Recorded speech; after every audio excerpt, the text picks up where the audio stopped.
ॐ इन्द्रं वर्धन्तो अप्तुरः कृण्वन्तो विश्वमार्यम् अपघ्नन्तो अरावणः।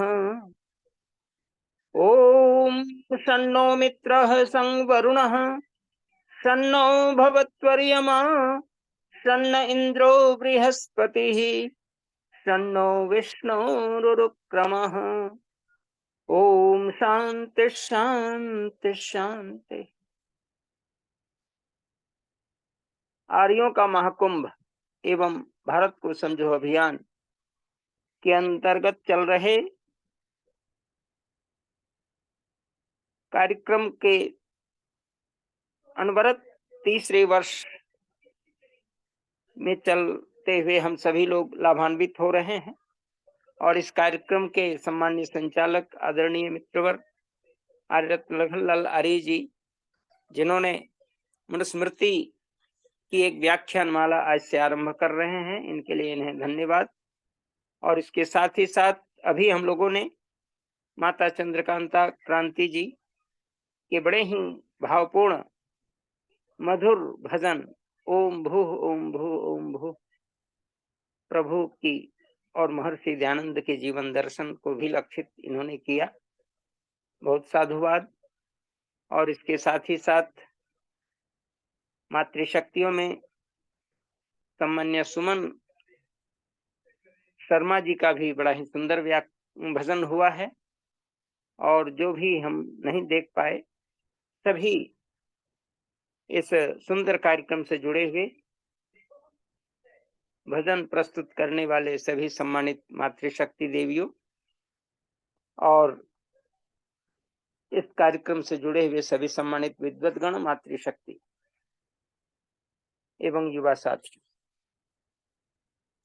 यह कार्यक्रम बड़ा अनमोल इस रूप में है कि हम जहां वेद उपनिषद दर्शन गीता रामायण महाभारत आदि की चर्चा तो करते ही हैं, आज हम उसी कड़ी में सबसे ज्यादा आज के समय में विवादास्पद ग्रंथ बना हुआ मनुस्मृति पर चर्चा करेंगे।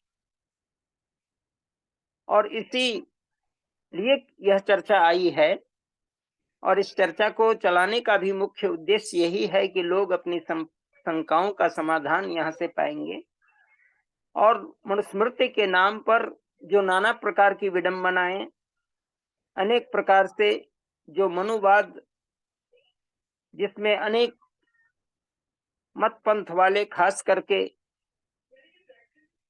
महात्मा बुद्ध से जुड़े हुए लोग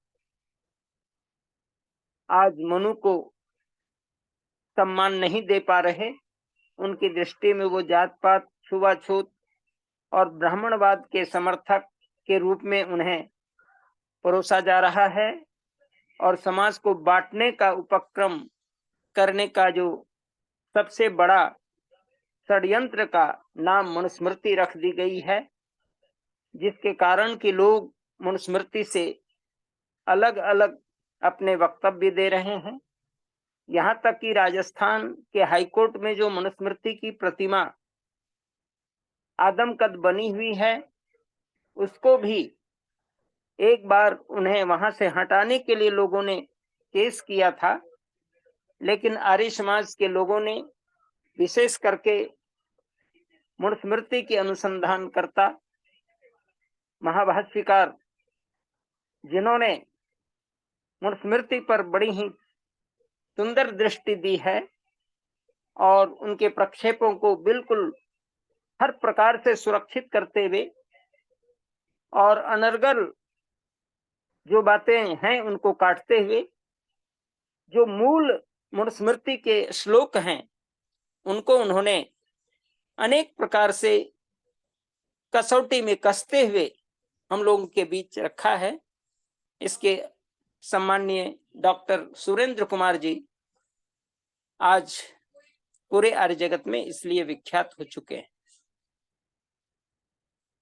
उनकी प्रथम संस्करण में जो पुस्तकें प्रकाशित हुई मनुस्मृति के संदर्भ में, उसमें मनु का विरोध क्यों, इस पर भी उन्होंने छोटी ट्रैक्ट निकाला था और उसका भी जवाब उन्होंने बड़े ढंग से दिया है। सज्जनों, आज हमें यह जानने की आवश्यकता है कि मनुस्मृति को लोग आखिर ऐसा क्यों इस प्रकार से खंडन मंडन का विषय मान करके मनुस्मृति को अपना दुश्मन मानते हुए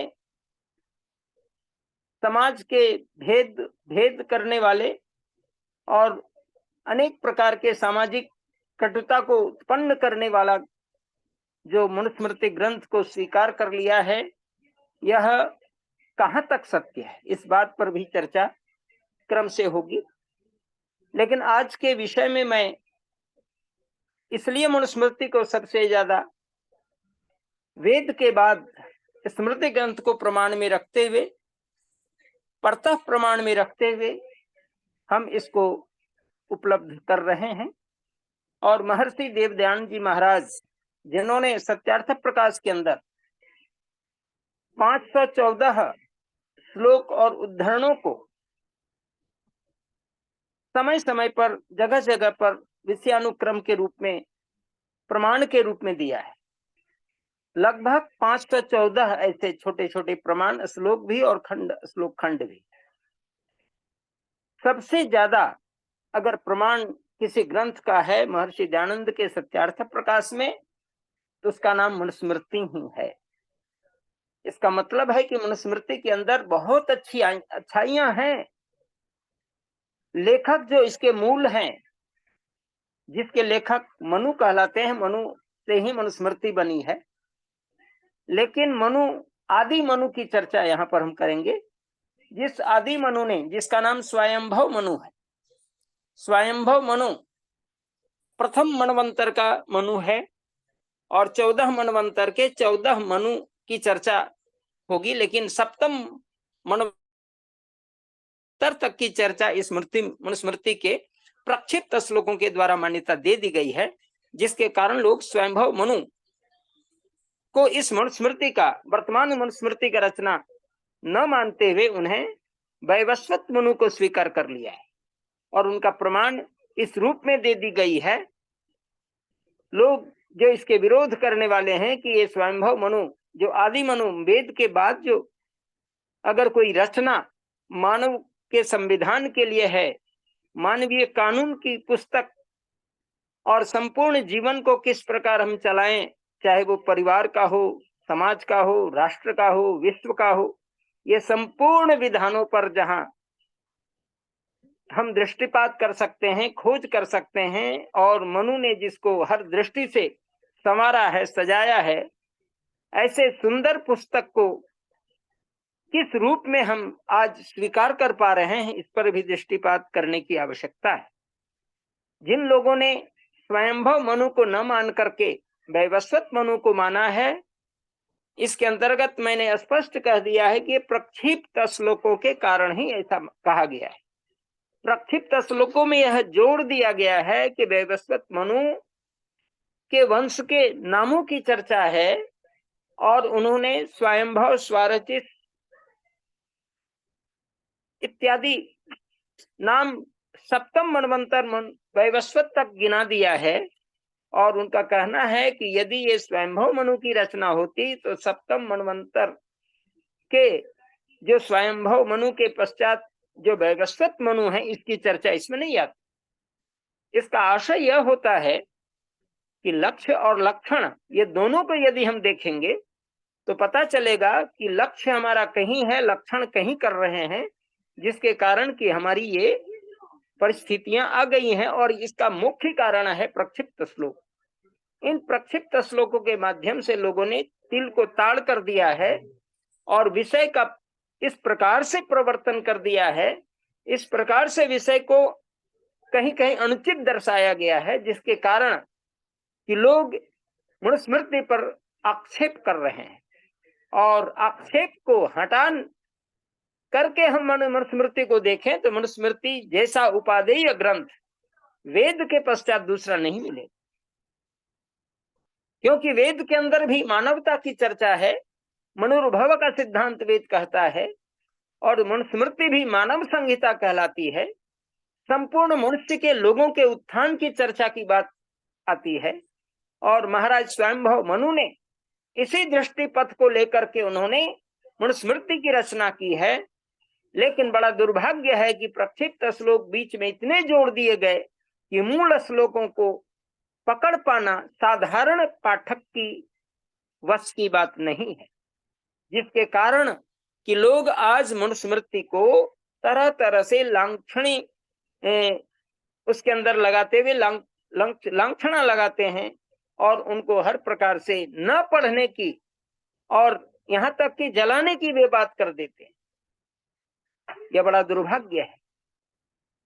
मुझसे कई ऐसे ऐसे विद्वानों से चर्चा हुई है इस संबंध में, बहुत ऐसे नास्तिक विचार के वालों से भी चर्चा हुई है और ऐसे बहुत बौद्धिस्ट लोगों से भी चर्चा हुई है। खास करके मायावती जो उनके अनुयायियों ने भी मेरे से कई बार प्रश्न किया है कि क्या आप मनुस्मृति को इतना महत्व देते हैं, और आर्य समाज के लोग बड़ा महत्व देते हैं, लेकिन मनुस्मृति तो बहुत घटिया पुस्तक है और हर प्रकार से इसमें ऊंच नीच छुआछूत जात पात की परंपरा को इस रूप में विज्ञापन कर दिया गया है कि इसको पढ़ने लायक पुस्तक नहीं। मैंने कहा महाराज आपने मूल पुस्तक पढ़ी है? वो गौण जवाब देते हैं, मूक हो जाते हैं और कहते हैं मैंने तो कुछ आलोचना ही पढ़ी है। हमने कहा कि आलोचना पढ़ देने से मूल ग्रंथ को आप कैसे चैलेंज कर सकते हैं? इसलिए मूल ग्रंथ को पकड़ें, और मूल ग्रंथ यदि आपको कठिन है तो आप डॉक्टर सुरेंद्र कुमार द्वारा संपादित और परिशोधित अनुसंधित अंक को पढ़िए, जिसका नाम विशुद्ध मनुस्मृति है, तो आपकी सारी शंकाओं का समाधान हो जाएगा। और मैंने प्रयास किया ऐसे लोगों से, खास करके कुछ एमपीज हैं बिहार के अंदर, डॉक्टर अर्जुन राय जो राजद पार्टी से एमपी रह चुके हैं, अभी वो राज्यसभा में कुछ दिन थे, बाद में यहाँ चुनाव भी उन्होंने जीता था। वो मेरे मित्र मंडलियों में हैं, क्योंकि जब वो यहाँ पढ़ते थे तो मैं उस समय प्रोफेसर था यहाँ का। और मैंने कहा, और जब वो एमपी होकर के बाद उनका कार्यकाल पूरा हो गया तो मैंने जब उनसे मुलाकात की एक प्रसंग को लेकर के, तो उन्होंने कहा कि आप मनुस्मृति को मानते हैं? हमने कहा जी बहुत बढ़िया से मानता हूँ। तो आप तो मानेंगे ही, संस्कृत के लोग हैं तो मनुस्मृति तो मानेंगे। हमने कहा मनुस्मृति मानने की बात नहीं, आपको भी मानने की जरूरत है। कहा कि क्या उसमें तो बड़ा देख रहे हैं, इधर उधर की बात लिखी हुई। हमने कहा कि मनुस्मृति के मूल अंक को पढ़ना चाहिए, मूल जो उसके संस्करण है उसको पढ़ना चाहिए, और ये संस्करण मिलेगा कहाँ? मैंने भी उनको ये बात बताई, लेकिन उसके बाद उनको उपलब्ध नहीं करा पाया। उसमें मेरे पास कोई दूसरे अंक नहीं थे। कई प्रोफेसर बिहार विश्वविद्यालय के, BR अम्बेडकर बिहार विश्वविद्यालय, जिसका मैं विधि पूर्वक यहाँ पर आचार्य हूँ संस्कृत विषय का, अपने कॉलेज में और यूनिवर्सिटी के अंदर, वहां भी कई ऐसे विद्वान मिलते हैं और वो मनुस्मृति की मांग करते हैं। कहीं तो मैंने उपलब्ध कराया, कहीं उपलब्ध नहीं करा पाया हूं। इसलिए मैंने ये भूमिका के तौर पर इसलिए आपको ये सारी बातें बता दी हैं कि आज मनुस्मृति के नाम पर अनेक प्रकार की विडंबनाएं समाज के सामने आ चुकी हैं, और उसको समाप्त करने का एक ही आधार है जो आज हमारे सम्माननीय संचालक महोदय आर्यरत्न लखनलाल आर्य जी ने इसको हम लोग के बीच रख दिया है, ताकि इस पर गंभीरता से चिंतन मनन और निध्यासन किया जाए। तो सज्जनों, अब लीजिए, मनुस्मृति पर मैं चर्चा आरंभ कर रहा हूं। इतना करने के बाद, मनुस्मृति वेद के बाद और सृष्टि के पश्चात का बड़ा ही ऐसा अद्भुत ग्रंथ है जो वैदिक संस्कृत से अलग हटकर लौकिक संस्कृत में लिखी गई। जिस समय पाणिनि मुनि नहीं थे, लेकिन पाणिनि मुनि के नियमों का इस मनुस्मृति के श्लोकों में बहुत सुंदर ढंग से पालन हुआ है, और इतना ढंग से यहाँ पर प्रस्तुतिकरण किया गया है कि लोग दंग रह जाते हैं कि प्राचीन काल की, सृष्टि की, आदिकाल की इस प्रांजल संस्कृत भाषा में जो मनुस्मृति लिखी गई है, यह बड़ा ही अद्भुत है। सज्जनों, मनुस्मृति के किसी भी ऐसे विशुद्ध मनुस्मृति के अंदर जो श्लोक दिए गए हैं, कहीं भी किसी प्रकार से कटुता की बात नहीं है, बल्कि समानता का, समदर्शिता का, समरसता का भाव दिया गया है। इसके अध्यायों की गणना की जाए तो मनुस्मृति के अंदर 12 अध्याय हैं, और 12 अध्याय के प्रथम अध्याय में यदि आप गोता लगाएं, उसके प्रथम अध्याय का अवलोकन करें तो मनुस्मृति में धर्म की चर्चा आई है, और इसमें बहुत सुंदर ढंग से अवतरण किया गया है। और इस अवतरण के अंतर्गत बातें स्पष्ट आई हैं कि मनुस्मृति में जो बातें आई हैं वो धर्म की चर्चा से आरंभ होती हैं। धारणात धर्म मित्याहु धर्मो धार्यते प्रजा, अर्थात धर्म वही है जो प्रजा के द्वारा धारित होती है, प्रजा के द्वारा ग्रहणीय होती है, क्योंकि ध्रिय घय से मन प्रत्यय करने पर धर्म शब्द सिद्ध होता है, और जिसको हम धारण करते हैं, जिन गुणों को धारण करते हैं, उनका नाम ही धर्म है। निश्चित रूप से इसके अंदर जो सृष्टि क्रम की चर्चा है उसमें धर्म की चर्चा से इसको आरंभ कर दिया गया है, क्योंकि मनुष्य जीवन का 4 पुरुषार्थ धर्म, अर्थ, काम एवं मोक्ष में सबसे पहला धर्म है। इसलिए मनुस्मृति का प्रथम अध्याय धर्म पर ही समर्पित हुआ है, और उसमें यह कहा गया है कि धर्म के 4 साक्षात लक्षण हम सबों को स्मरण करने चाहिए।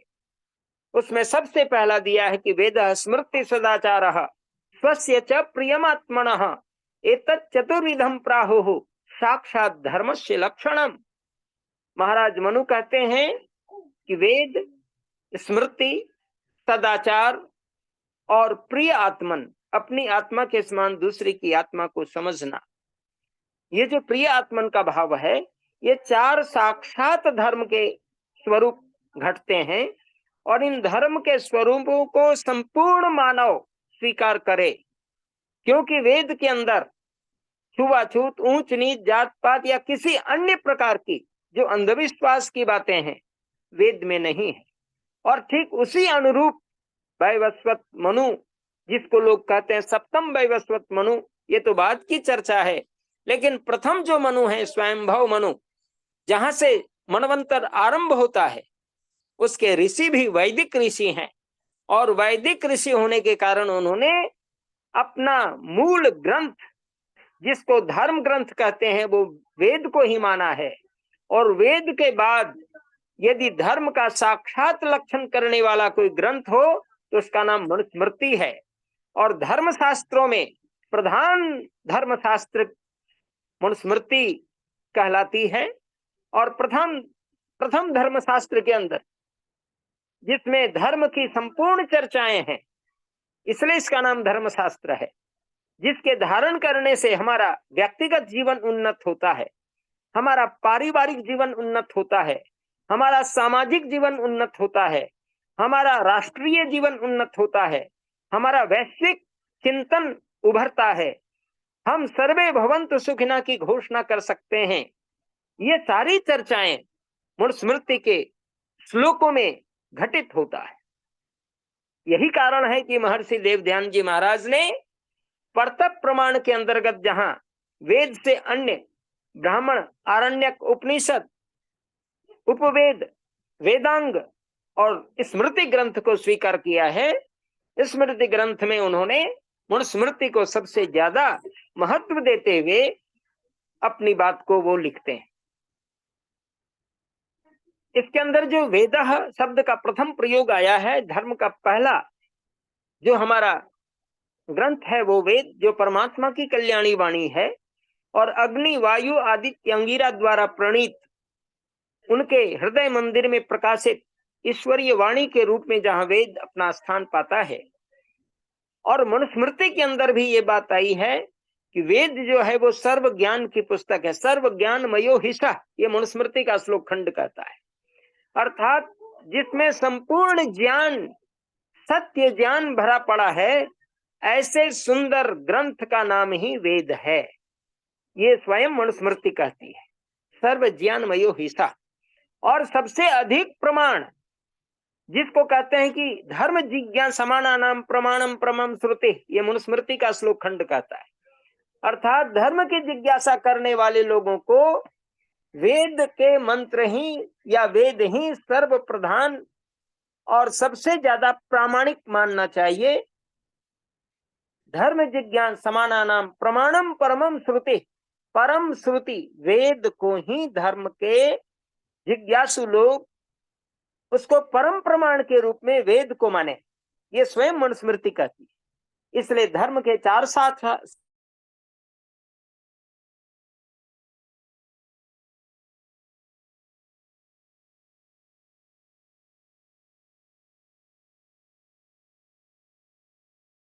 लोगों को चाहिए कि हम वेद की सत्ता को यदि हम स्वीकार करते हैं, वेद के महत्व को जानना चाहते हैं, वेद के सिद्धांत के अनुसार जीवन चलाना चाहते हैं, तो हमें मनुस्मृति पूर्ण रूप से आगाह करती है, यह मनुष्यों तुम वेद पढ़ो, क्योंकि वेद सर्व ज्ञान की पुस्तक है, वेद परम प्रमाण की पुस्तक है और साथ ही साथ धर्म का पहला साक्षात ग्रंथ है। इसलिए वेद को उन्होंने बहुत ज्यादा महत्व दिया। और साथ ही साथ इसी वेद के अंदर महाराज मनु कहते हैं कि स्वाध्यायन व्रतई होमई त्रैविद्येन इज्जया सुतई, महायज्ञस्य यज्ञस्य ब्राह्म्यम क्रियते तनु। मनुष्य को यदि ब्राह्मण बनना है तो मनुस्मृति कहती है कि स्वाध्याय कीजिए, पढ़िए, पढ़ाइए, पढ़ने और पढ़ाने का काम आपको करना चाहिए। व्रतई होमई, व्रत कहते हैं संकल्प को, अपने जीवन के अंदर सत्य संकल्प रखने की आवश्यकता है, जिसको वेद कहता है ओम अग्ने व्रतपते व्रतं चरिष्यामि तच्छकेयम तन्मे राध्यताम इदमह मंडितात् सत्यमुपैमि। अर्थात हमें व्रतशील जीवन बिताना होगा। मनुस्मृति स्वयं कहती है अध्याय से और व्रतों के पालन से, व्रतई ही। और व्रत किसे कहते हैं, इस पर एक मंत्र और मैं बोल देता हूं, जिसमें कहा गया है व्रतेन दीक्षामाप्नोति दीक्षाप्नोति दक्षिणाम, दक्षिणा श्रद्धामाप्नोति श्रद्धया सत्यमाप्यते। व्रत से व्रतेन दीक्षाम आपनोति, व्रत से दीक्षा की प्राप्ति होती है। दीक्षाप्नोति दक्षिणाम, दीक्षा से दक्षिणा हमें प्राप्त होती है और दक्षिणा से दक्षता आती है और दक्षता आने से हम सत्य को पकड़ने के लिए अपने आप को मजबूत बना लेते हैं, श्रद्धा उमड़ जाती है, दक्षिणा से श्रद्धा आती है और श्रद्धा से सत्य का ग्रहण होता है, सत्य की प्राप्ति होती है। इसलिए कुल मिलाकर यह श्लोक कहता है कि जो व्यक्ति अपने को द्विज अर्थात ब्राह्मण ब्रह्मवेत्ता विद्वान अपने को बनाना चाहे, उसे नित्य स्वाध्याय करना चाहिए, मनुस्मृति का मत है।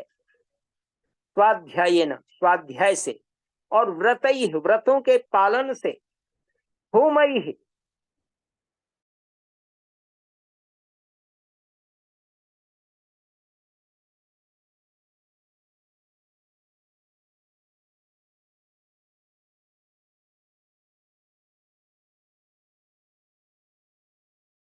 ओम।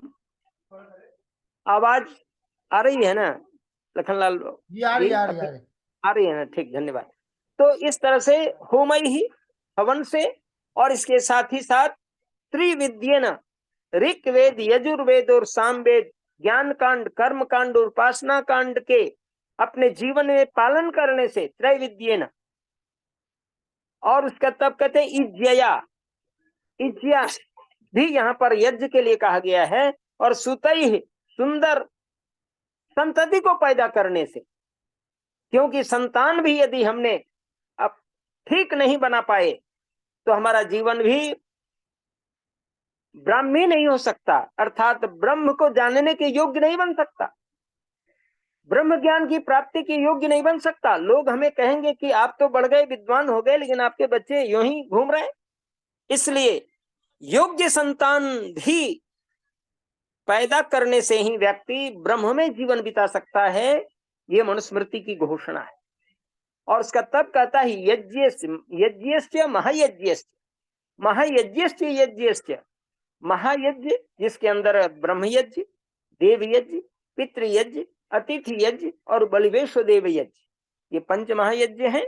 और पंच महायज्ञ के पश्चात फिर यज्ञ की चर्चा है, जिसमें अग्निष्टोम आदि अनेक यज्ञ, 3 प्रकार के यज्ञ के विधान आप जरूर जान लें, नित्य, नैमित्तिक और काम्य। ये तीनों प्रकार के यज्ञ, जिसमें नित्य यज्ञ को महायज्ञ कहा गया है और नैमित्तिक यज्ञ जिसको संस्कार के समय यज्ञ किए जाते हैं वो यज्ञया हैं, यज्ञ हैं। और अग्निष्टोम आदि यज्ञ, सोम याग, अश्वमेध यज्ञ, है ना। इस तरह से जो भी बड़े बड़े यज्ञ भी हैं वो भी यज्ञ की दृष्टि में आते हैं। और सोम याग, वाजपेयी याग, अश्वमेध यज्ञ, गोमेध यज्ञ इत्यादि जो यज्ञ हैं, अश्वमेध, गोमेध, नरमेध इत्यादि जो मेध यज्ञ हैं, ये सभी यज्ञ हैं। महायज्ञस्य यज्ञस्य ब्राह्म्यम क्रियते तनु, इयम तनु ब्राह्मी, इयम तनु ब्राह्मी, अर्थात यह शरीर ब्राह्मी अर्थात ब्रह्ममय या ब्राह्मण हो जाता है। इससे पता चलता है कि दुनिया के हर लोग जो स्वाध्याय कर सकते हैं, जो व्रतशील जीवन बिता सकते हैं, जो सुंदर संतान की उत्पत्ति कर सकते हैं, जो यज्ञ आदि कर सकते हैं, महायज्ञ कर सकते हैं, तो वह अपने जीवन को ब्राह्मण बना सकते हैं। कहीं कोई ये नहीं है इसमें कहीं कि ब्राह्मण ही पैदा लेता है। सज्जनों, ब्राह्मण पैदा नहीं लेता, ब्राह्मण बनाया जाता है, बनता है। ब्राह्मण बनाने की फैक्ट्री यदि कहीं है तो ये मनुस्मृति में है। इसलिए मनुस्मृति को अवश्य पढ़ना चाहिए और व्यक्ति को ब्रह्मवेत्ता बनना चाहिए। ब्राह्मण इसलिए महान हो जाता है कि वो उपदेश करते हैं, ज्ञान का विस्तार करते हैं, अज्ञानता को मिटाते हैं और अज्ञानता रूपी शत्रु को मिटा करके ज्ञान रूपी वरदान समाज के सामने प्रस्तुत करते हैं, जिसके कारण कि व्यक्ति अपने महानतम लक्ष्य जो मोक्ष है इसकी प्राप्ति कर सकता है, ब्रह्म की प्राप्ति कर सकता है, ब्रह्मानंद में गोता लगा सकता है। यह ज्ञान हमें ब्रह्मवेत्ता बनने की ओर संकेत करता है। इसलिए मनुस्मृति अपने आप में बहुत ही ध्येय पुस्तक है, बहुत ही ग्रहणीय पुस्तक है। कहीं भी इसको किसी भी प्रकार से हम अलग कमजोर नहीं मान सकते। जिन लोगों ने यह कहा है कि जन्मना व्यवस्था की बात है, मनुस्मृति में एक बड़ा ही प्रसिद्ध श्लोक आता है कि शूद्रो ब्राह्मणतामेति ब्राह्मणश्चेति शूद्रताम। शूद्र को यहाँ पर लोग समझते हैं कि नीच या निम्न ऐसा कह दिया गया है, लेकिन सज्जनों ऐसा अर्थ करके लोग अपने को कम समझते हैं, ऐसी बात नहीं है। बल्कि जन्म से जितने भी लोग पैदा होते हैं वो शूद्र के रूप में पैदा होते हैं, जिसको कोई ज्ञान विशेष नहीं होता, इसलिए वो शूद्र कहलाते हैं। शूद्र को महर्षि दयानंद कहते हैं मूर्खत्वादि गुण विशिष्ट व्यक्ति का नाम ही शूद्र है। अर्थात जो व्यक्ति मूर्ख आदि गुणों को ही धारण कर लेता है, ज्ञान को धारण नहीं करता, वही व्यक्ति दुनिया में शूद्र होता है। तो कौन व्यक्ति ऐसा होगा जो मूर्खता की बात करेगा? हर लोग चाहता है कि हम विद्वान हो जाएं, ज्ञानी हो जाएं, है ना, राजकाज संचालन करने वाले बन जाएं, कृषि गौरक्ष वाणी व्यापार करने वाले बन जाएं, कौन नहीं चाहता। लेकिन यदि उसको उस प्रकार का सामाजिक परिवेश नहीं मिला या ऐसी उसके माता पिता उसको इस प्रकार से शिक्षा नहीं दे पाए, तो वह जन्म के समय का जो गुण है वही गुण धारण कर लेता है। शरीर तो बढ़ जाता है लेकिन बुद्धि विकसित नहीं होती, जिसके कारण कि वह जन्म ना जायते शूद्र की ही घोषणा तक अपने को सीमित कर लेता है। और उस समय जो सीमित हो जाता है व्यक्ति, तो लोग कहते हैं कि आप तब जीवन कैसे जिएंगे? तो अपने से बड़ों लोगों का, अर्थात अपने से जो ऊपर के स्थान पर चले गए आपके मित्र, आपके बंधु, उनकी आप सेवा करें, उनकी देखरेख करें और उन्हीं से आपका जीवन संचालित होगा, जीवन परिपोषित होगा। जिसको आज अगर आप कॉलेज, क्योंकि मैं कॉलेज में हूं तो ये इसलिए मैं कह देता हूं कि वहां पर 4th ग्रेड कर्मचारी होते हैं, 3rd ग्रेड कर्मचारी होते हैं, 2nd grade, 1st grade, professor 1st grade में आता है, क्योंकि वो बुद्धि की कमाई और सबसे बच्चों को पढ़ा करके, स्वाध्याय करा करके, ग्रंथों का वाचन करा करके, उसको हर प्रकार से जो शिक्षा का प्रचार, अज्ञानता को मिटाने का काम करते हैं, चाहे वो विद्यालय का गुरुजी हो, मिडिल स्कूल के हो, अपर प्राइमरी, हाई स्कूल के हो, इंटर कॉलेज के हो, वे सभी शिक्षक हैं और ये अपने शिष्यों को अज्ञानता को मिटाने के लिए, अशिक्षा को समाप्त करके शिक्षित बनाने का काम करते हैं, अविद्या को मिटा करके विद्या की प्राप्ति कराने का काम करते हैं, इसलिए इसका नाम विद्यालय होता है। विद्यालय इसलिए कहते हैं कि सा विद्या या विमुक्त, विद्या वही कहलाती है जो हमें मुक्ति की ओर ले जाने वाली विद्या। विद्या केवल अर्थकरी विद्या नहीं है, अर्थकरी को लोग आज मात्र विद्या समझ रहे हैं, वस्तुतः धर्मकरी विद्या, सर्व कल्याणकारी विद्या, जो संपूर्ण कल्याण को करने वाली विद्या जो होती है, जिसके अंदर धर्म भी है, धन भी है, सामाजिक उन्नति भी है, शारीरिक उन्नति भी है, धार्मिक उन्नति भी है, मानसिक उन्नति भी है और पारिवारिक उन्नति भी है।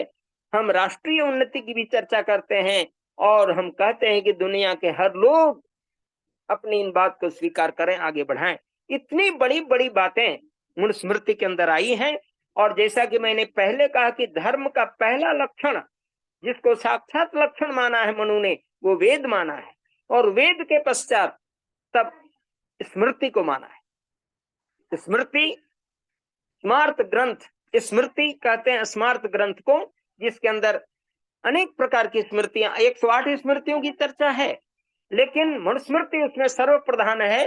याज्ञवल्क्य स्त्री, पराशर स्मृति, इस तरह से अनेक स्मृतियां, छोटी बड़ी नारद स्मृति, अनेक स्मृतियां आज पाई जाती हैं, लेकिन उनमें और मनुस्मृति में बहुत अंतर है। मनुस्मृति जो वेद के अंदर, वेद प्रतिपादित धर्म का रक्षण करने वाली पुस्तक मनुस्मृति कहलाती है, इसलिए इसमें पहला स्थान वेद का दिया है और दूसरा स्थान स्मृति ग्रंथ का आया है। अर्थात जो स्मृतियां हैं वो भी हमारा धर्म का मार्ग प्रशस्त करती हैं। सदाचारः, मनुस्मृति कहती है कि व्यक्ति को सदाचारी होना चाहिए। अगर मैंने वेद नहीं पढ़ा, अगर मैंने स्मृति ग्रंथ को भी नहीं पढ़ा, तो कम से कम सदाचार का पालन तो कर ही सकते हैं। इसमें कहीं कोई ज्ञान की तो बात है नहीं। अच्छे ज्ञान को, अच्छे संस्कार को, अच्छे आचरण को आप धारण करें और लोगों को अच्छे आचरण बताएं, स्वयं अच्छे आचरण को धारण करें और दूसरे भी अच्छे आचरण करने के लिए प्रेरित करें। यह जो भाव है सदाचरण का, ये मनुस्मृति कहती है कि ये धर्म का तीसरा साक्षात लक्षण है, जिससे कोई व्यक्ति अलग नहीं हो सकता।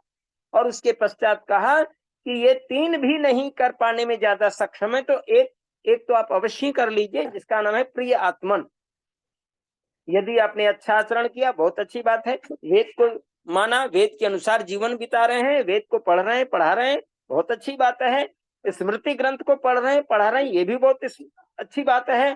धर्म के 3 साक्षात लक्षण को आपने स्वीकार कर लिया है, तो कहा कि एक ऐसा लक्षण जो किसी भी शास्त्र का प्रमाण पढ़ करके ज्ञानी विद्वान बनने के लिए नहीं, बल्कि प्रिय आत्मन, ये आचरण में घटा देना है। अपनी आत्मा को दूसरे की आत्मा तक के भाव को समझने की ये जो सबसे बड़ी विशेषता है मनुष्य की, जिसके कहते हैं कि ये हमारा मानविकी भाव जो हमारा है, हमारी जो मनुष्यता है, हमारी जो मानवता है, जिसमें दया, करुणा, क्षमा, तप, त्याग, ये सारे गुण उसमें आने लगते हैं। और इन गुणों को जब हम धारण करते हैं तो वेद की वही पंक्ति सिद्ध होती है, वेद के मंत्र सिद्ध होते हैं। यस्तु सर्वाणि भूतानि आत्मन्येवानुपश्यति सर्वभूतेषु चात्मानं तो न विचिकित्सति। उस व्यक्ति को कहीं शंका नहीं होती, क्योंकि जो प्रत्येक प्राणियों में अपनी आत्मा को देखता है और प्रत्येक आत्मा में अपने आप को देखता है, वह व्यक्ति क्यों कर कष्ट में होगा, क्यों कर वह जीवों का हत्यारा होगा, क्यों कर वह जीवों का नाश करने वाला होगा। उसके अंदर तो दया ही प्रसिद्ध मूल भाव से रहेंगे और दया धर्मस्य मूलम, ये सिद्ध होने लगती है वहां। परहित सरिस धर्म नहीं भाई, पर पीड़ा सम नहीं अधमाही। ये गोस्वामी जी ने इस बात को सिद्ध किया है। यही है प्रिय आत्मनुस्मृति का, अपनी आत्मा के समान दूसरे की आत्मा को समझना। और यही कारण है कि मर्यादा पुरुषोत्तम राम वो कोलभिल आदि से भी अपनी दोस्ती करते हैं। कहीं भी उन्हें कोई पक्षपात नहीं लगता, सबके पास वो समान भाव से जीते हैं।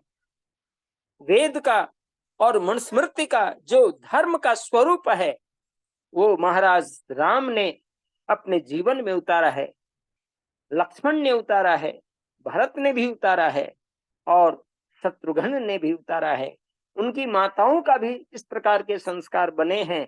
उनके खास करके यूं कह लें कि अयोध्या वासी के अंदर भी ये सद्गुण लोगों के बीच आ रहे हैं, थे, और आज भी इन बातों की प्रेरणाएं मनुस्मृति जोर जोर से पुकार कर कहती है, ऐ दुनिया के लोगों, वेद को स्वीकार करो। ऐ दुनिया के लोगों, मनुस्मृति स्मृति आदि ग्रंथों को मानो, क्योंकि उनके अंदर जो विचार है, उनके अंदर जो श्लोकों में ज्ञान है, उन ज्ञान को बच्चों में सिखला दो। क्योंकि यदि हम इन बातों को जान चुके तो अपने बच्चों को समझाएं, अपने बच्चे को समझाएं तो वो अपने मित्रों को समझाएं, और इस प्रकार से एक चक्र की गति से ये ज्ञान घूमता रहता है और दुनिया को प्रभावित करता है। तब हम मनुस्मृति के इन्हीं बातों की दुहाई देने लगते हैं।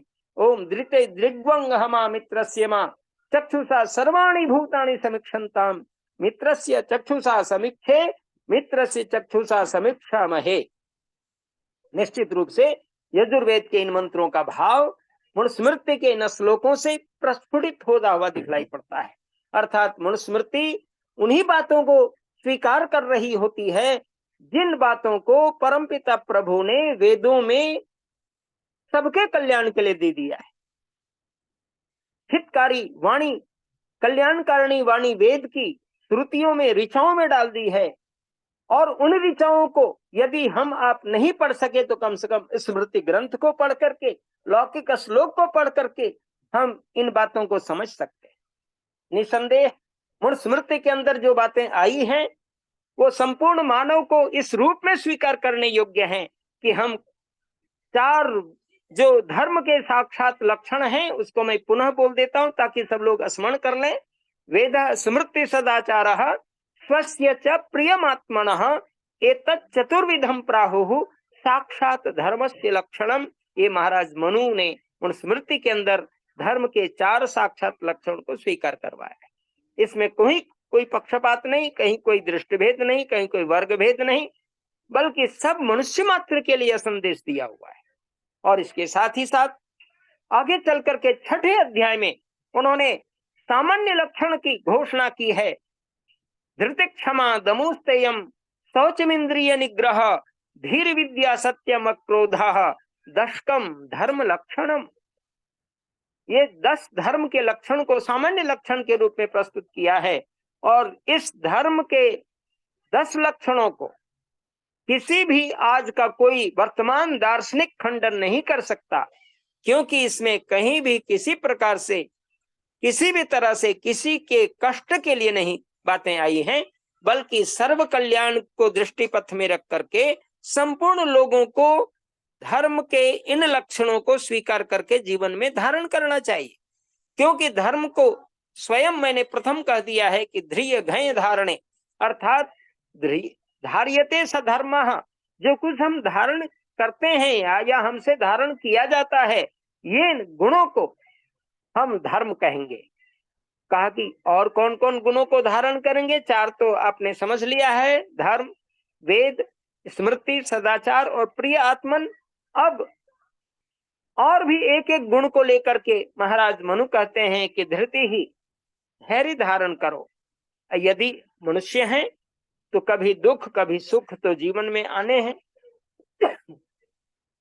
इसलिए दुख और सुख का यह मेला है, और उस मेले में हमें कभी भी घबराने की जरूरत नहीं है। हम कभी भी दुख से घबराएं नहीं, दुख के समय हम धैर्य धारण करें।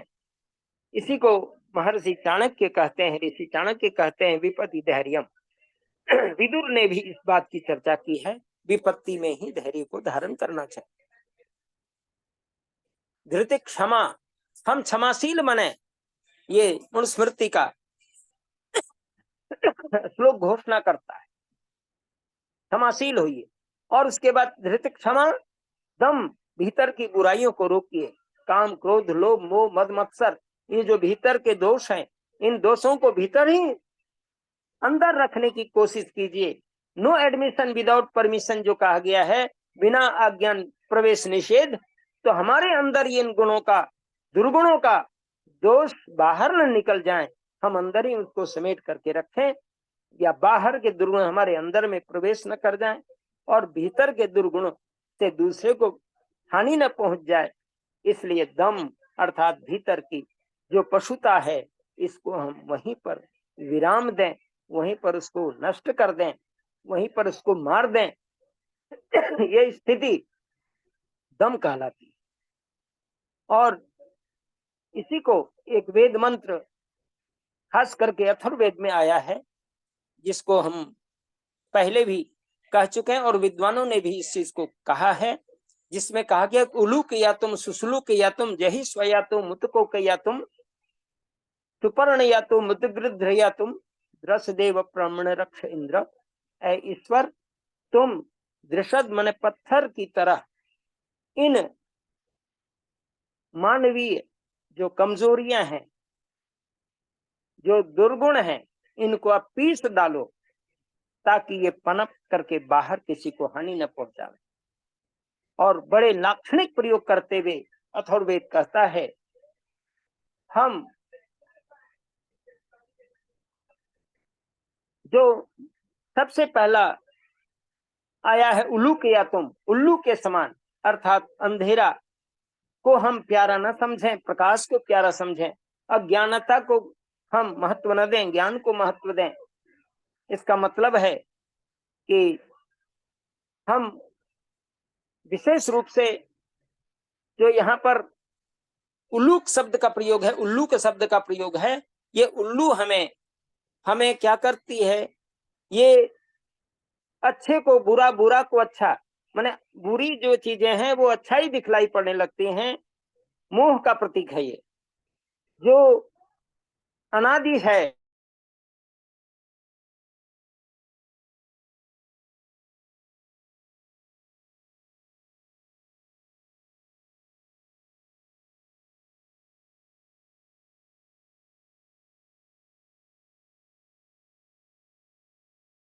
स्वभाव से प्रभु हमें अलग कर दे, क्योंकि उल्लू को अंधेरा पसंद है, प्रकाश पसंद नहीं है।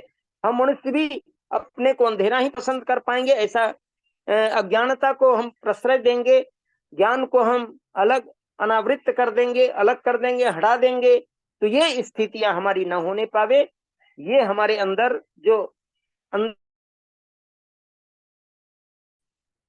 विशेष रूप से उसको कहेंगे दम, इन बुराइयों को रोकने की आवश्यकता, इनको समाप्त करने की आवश्यकता है। उसी प्रकार जैसे दो पत्थरों के बीच में कोई वस्तु आए तो वो चूर्ण होकर निकल जाती है, ठीक उसी प्रकार इन दुर्गुणों को नाश करने की जरूरत है। सुसलूक या तुम, क्रोध को हम हटाएं, जो सुसलूक क्रोध का प्रतीक है, यहाँ पर उनके व्यवहार को हम प्रभु हमसे दूर कर दो। और जही स्वया तुम, स्व कहते हैं कुत्ते को, जो ईर्ष्यालु है, ईर्ष्या प्रवृत्ति है, मत्सर का प्रवृत्ति उसके अंदर ज्यादा है, उनको हमसे दूर कर दो।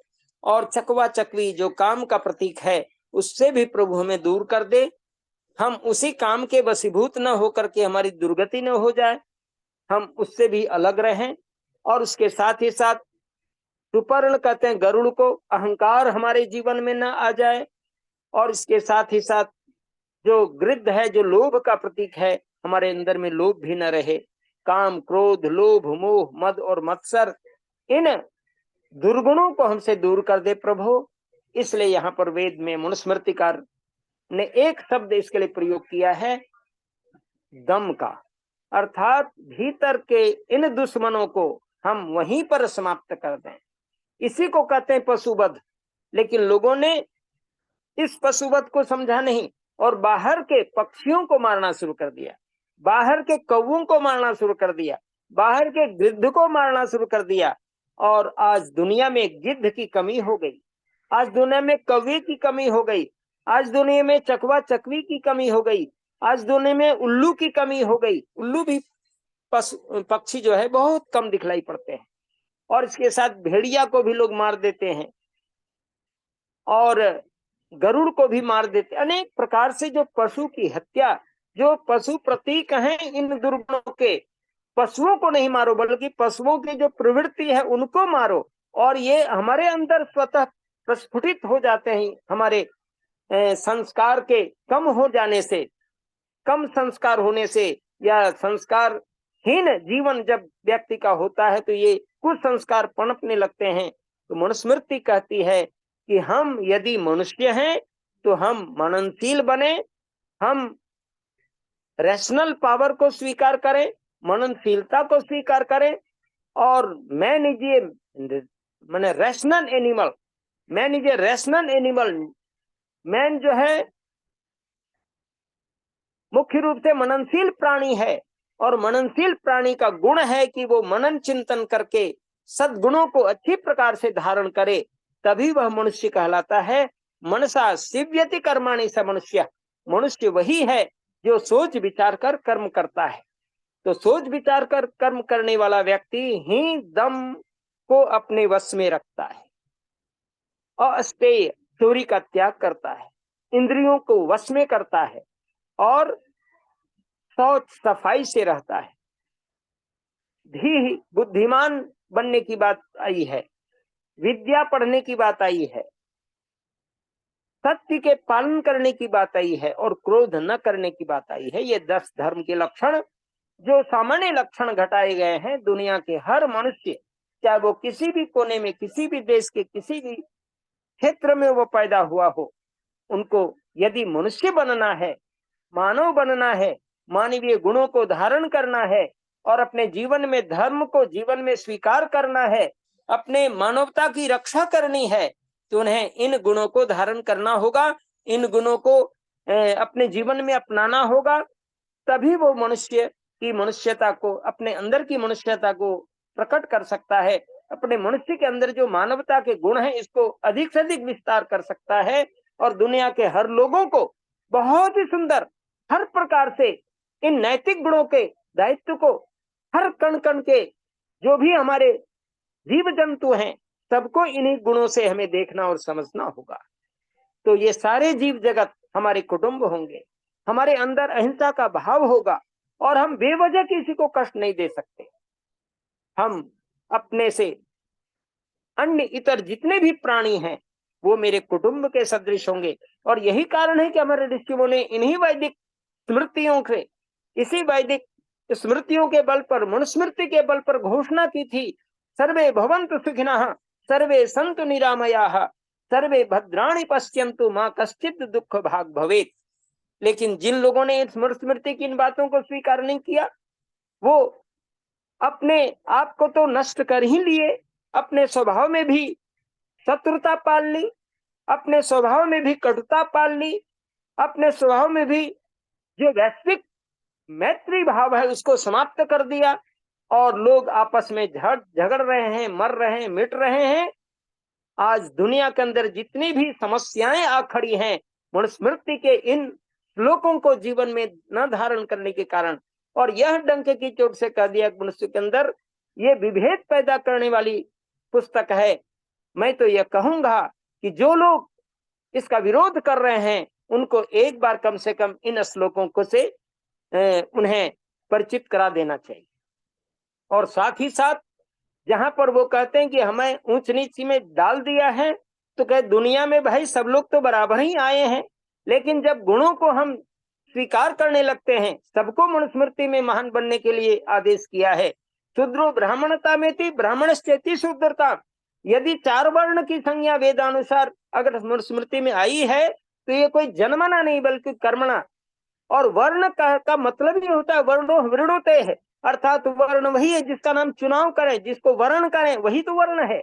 और हम अपने विवेकशीलता के द्वारा अपने गुणों को, किस गुण को हम धारण कर सकते हैं, किन गुणों को हम स्वीकार करके उन गुणों के मुताबिक अपने जीवन को आगे बढ़ाएं, चलाएं तो हमारा तदनुरूप नाम बन जाएगा।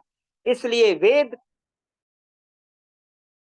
के अंदर बहुत सुंदर तालमेल है और इन्हीं तालमेल के द्वारा कहीं भी किसी को अपने अधिकार से वंचित नहीं किया गया है, बल्कि पूर्ण स्वतंत्रता कर्म की छोड़ दी गई है और दुनिया के हर लोग अपने योग्यता अनुसार कर्म करें, अपने अच्छे गुरु को धारण करके।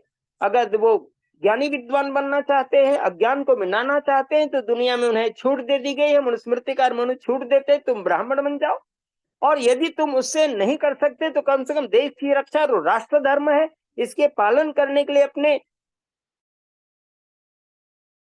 भोजन साधन राजसी प्रवृत्ति का करो। शारीरिक शक्ति को इतना अच्छा बना लो कि अस्त्र शस्त्र का संचालन अपने जीवन में कर पाओ। राजकाज संचालन करने का अपने जीवन में व्यक्तित्व बढ़ा दो। ये छात्र धर्म है जो क्षत्रिय वर्ण का बन सकते हैं। और इसके साथ ही साथ वैश्य, कृषि, गोरक्ष, वाणिज्य, व्यापार करने का जो अगर मनुष्य की प्रवृत्ति बन रही है, जिस मनुष्य की, वह वैश्य है। ये गुण के आधार पर होता है। और जो तीनों में कुछ नहीं कर पाए का उसी का नाम शूद्र है। इसलिए उनको भी प्रताड़ित करने के लिए कहीं मनुस्मृति में नहीं आई, बल्कि वो फिर मनुष्य की प्रवृत्ति को इन अपने त्रिवर्ण है इनकी सेवा शुश्रूषा करते हुए विधि पूर्वक उनसे शिक्षा ले, और साथ ही साथ वो फिर अपने बच्चों को महान बना दे। अपने नहीं बन पाए लेकिन उनके बच्चे संस्कारित हो सके, उनको अच्छी प्रकार से संस्कार मिले, और वो जिज्ञासु भाव से अपने ब्राह्मण मित्र के पास, क्षत्रिय मित्र के पास, वैश्य मित्र के पास जाकर के, उनके यहाँ जाकर के उनको अपने बच्चों को तदनुकूल शिक्षा दे, और अपने बच्चे को वो ब्राह्मण क्षेत्र वैश्य में जहां चाहे वैसा बना ले। ये मनुस्मृति का अपना सिद्धांत है। कहीं भी इसमें किसी प्रकार से प्रतिबंध तो है ही नहीं, पूरा का पूरा कर्मवाद की घोषणा करता है। और इसी को महाराज गोस्वामी जी महाराज ने भी कहा है कि यह संसार जो है ना, वो कर्म प्रधान है। कर्म प्रधान विश्व करी राखा, जो जस करहि सो तस फल चाखा। ये लगता है कि महाराज मनु की इन कर्मवाद की व्यवस्था को गोस्वामी जी महाराज भी डंक की चोट से स्वीकार करते हैं। और योगीराज कृष्ण गीता में इसी भाव को कहा गया है, कहते हुए कहे कि कर्मण्येवाधिकारस्ते मां फलेषु कदाचन, मां कर्म फल हेतुर्भुर्मा ते संगो सत्व कर्मणि। कर्मण्येवाधिकारस्ते मां फलेषु कदाचन। ऐ मनुष्य, तुम कर्म करने का अधिकारी हो, फल भोगने का तुम्हारे पास अधिकार नहीं है। हाँ, अगर अच्छा कर्म करते हो तो अच्छा ही फल मिलेगा, लेकिन फल की चिंता करके कर्म को कमजोर मत करो। कर्म करो जिसको वेद स्वयं पहले ही कह दिया है। वेद सबसे पहले बहुत सारी बातों को कह दिया है। स्मृति, उपनिषद, ये तमाम उन बातों को बार बार कहता है कि मनुष्य यदि वेद नहीं आगे पढ़ सका तो स्मृति पढ़े, दर्शन पढ़ें, और भी अन्य बहुत सारी पुस्तकें जो मानसकार की गोस्वामी तुलसीदास की पुस्तक पढ़ लें, महर्षि वाल्मीकि की पुस्तक पढ़ें, गीता पढ़ लें। अर्थात हर जगह जो मनुस्मृति सम्मत जो सिद्धांत दिए गए हैं उन्हीं का प्रतिपादन यहाँ पर देख रहे हैं। वेद के आधार पर मनुस्मृति और मनुस्मृति के आधार पर ये तमाम ग्रंथ एक दूसरे का अनुशीलन करते हुए दिखलाई पड़ते हैं। निश्चित रूप से यह संपूर्ण व्यवस्था वेद की है। और महाराज मनु ने इस प्रकार की घोषणा को एक पद में स्वीकार कर दिया, एक उपाधि दे दी है। और उपाधि प्राप्त करने वाला व्यक्ति यदि घमंडी हो जाए, यदि अहंकारी हो जाए और कहे कि मैं तो अब पंडित जी हो गया, मैं तो अब ब्राह्मण हो गया, मुझे क्या वेद पढ़ने की जरूरत, और वह दूसरे को तंग करे, स्वयं आचरण से भ्रष्ट हो जाए, खान पान से गिर जाए। और यहाँ तक कि महाराज मनु ने तो कह दिया कि यो तिष्ठन्य पूर्वाम नोपास्ते यश्च पश्चिमाम स साधुभिर बहिष्कार्यः सर्वस्मात् द्विज कर्मणः। द्विज कर्मों से उन्हें हटा देना चाहिए। जो व्यक्ति प्रातः काल उठ करके नहा धो करके पवित्रता के साथ परमात्मा का गायत्री मंत्र से संध्या नहीं करता, जो 19 मंत्र संध्या की है, इन मंत्रों पर विचार नहीं करता, ईश्वर का ध्यान नहीं करता, और सायंकाल हो जाने पर सूर्यास्त समय की ओर जो पश्चिम दिशा में बैठ करके उस प्रभु के तमाम प्रार्थना, उपासना, स्तुति आदि क्रियाओं को न करता, संध्योपासना न करता, तो कहा ऐसे व्यक्ति को द्विज कर्म से उन्हें पृथक कर करके शूद्र अर्थात मूर्खत्वादी गुण विशिष्ट कुल में भेज देना चाहिए। इतना बड़ा सिद्धांत महाराज मनु ने प्रतिपादित किया है। कहीं भी किसी के लिए यह नहीं दिया कि तुम अब ब्राह्मण बन गए तो तुम ब्राह्मण ही बन के रह जाओगे, फिर तुम नीचे नहीं गिरोगे, ऐसी बात नहीं है।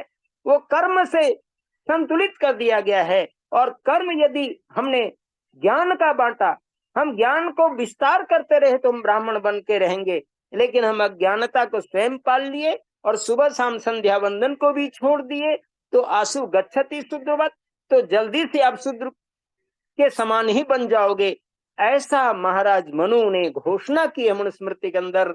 इससे पता चलता है कि महाराज मनु का जो उदार चित्त है, उदार चेता, अर्थात एक कानून जो होना चाहिए, दंडात्मक कानून, अगर आपने अच्छा व्यक्तित्व निभाया है तो आपको पुरस्कार मिलेगा, आपको मोक्ष मिलेगा। और आप मोक्ष के रास्ते पर चल करके यदि किसी भी अपभ्रष्टता की ओर आते हैं, अपने सिद्धांतों को, अपने गुणों को खोने लगते हैं, अपने आचरणों से भ्रष्ट होने लगते हैं, तो निश्चित रूप से आपका जो जीवन है वो अद्भुत तो था, लेकिन अब अद्भुत था रह जाएगा, अद्भुत था ही नहीं रहेगा, और आप फिर नीचे गिर करके आप अधोगति की ओर आ जाएंगे।